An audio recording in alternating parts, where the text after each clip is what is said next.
মথি 11 অধ্যায় 28 পদ প্রভু যীশু বলছেন যে, হে পরিশ্রান্ত ভারাক্রান্ত লোক সকল, আমার নিকটে আইসো, আমি তোমাদিগকে বিশ্রাম দিব।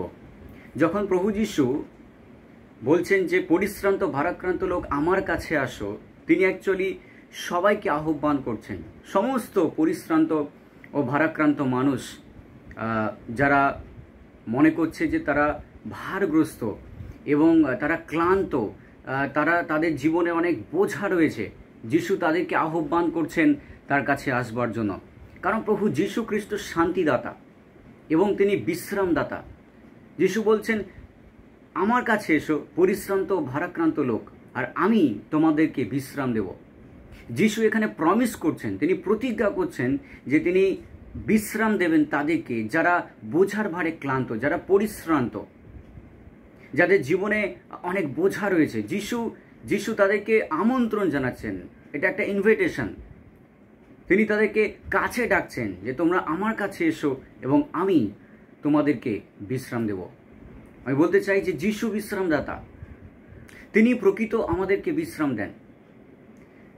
অনেক সময় যখন আমরা কঠোর পরিশ্রম করি বা কঠিন পরিশ্রম করি, অথবা অনেক ঘাম ঝরে, অথবা অনেক দূর থেকে আমরা যখন ফিরি, আমাদের অনেক পরিশ্রান্ত লাগে, দুর্বল লাগে এবং মনে হয় যে শক্তি নেই আর, এবং মনে হয় যে একটু বিশ্রামের প্রয়োজন। ঠিক তেমনই আত্মিক জীবনে, আত্মাতেও আমাদের বিশ্রামের প্রয়োজন। আর যিশু এখানে যে বিশ্রামের কথা অফার করছেন, যে বিশ্রাম তিনি দিতে চাইছেন, সেটা শুধু শারীরিক বিশ্রাম নয়, এটা অ্যাকচুয়ালি আত্মিক বিশ্রাম। প্রথম আত্মিক বিশ্রাম, তারপরে শারীরিক বিশ্রাম। অ্যাকচুয়ালি যখন আমাদের আত্মা, যখন আমাদের সোল, হৃদয়ে বিশ্রাম না থাকে, তখন জীবনে কোনো বিশ্রাম নেই।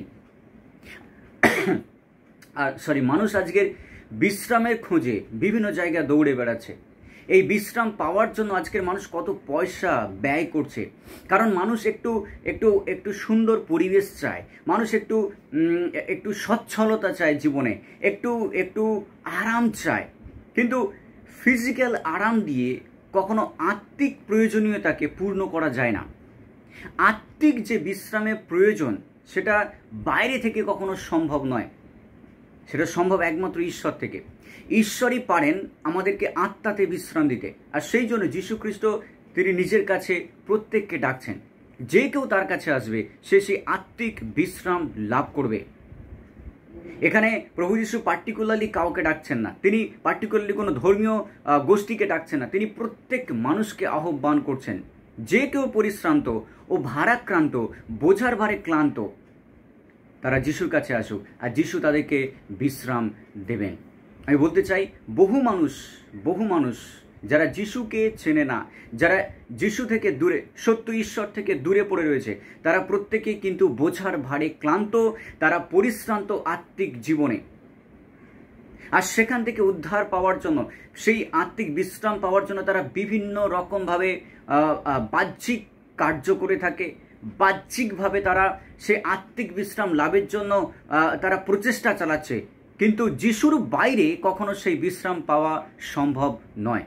তাই আজকে প্রভু যিশু, যদি আপনি সেই জায়গায় পড়ে থাকেন যেখানে আপনি চাইছেন আত্মিক বিশ্রাম, আপনি চাইছেন আপনার বোঝাটাকে কেউ তুলে নিক, জীবনে যে টেনশন, যে একটা ভার আপনার উপরে রয়েছে, সেটা কেউ তুলে নিক, তাহলে যিশু আপনাকেই ডাকছেন। প্রভু যীশু খ্রিস্টের কাছে আসুন, আর তিনি আপনাকে প্রকৃত বিশ্রাম দিতে পারেন, কারণ তিনি বিশ্রাম দাতা। যে যিশুর কাছে আসে, সে পাপের ক্ষমা পায়। যখন আমাদের সম্পর্ক ঈশ্বরের সঙ্গে সঠিক জায়গায় চলে আসে, তখন আত্মাতে বিশ্রাম, হৃদয়ে বিশ্রাম, মনে শান্তি নেমে আসে, কারণ যিশুর কাছেই আছে সত্যিকারের বিশ্রাম।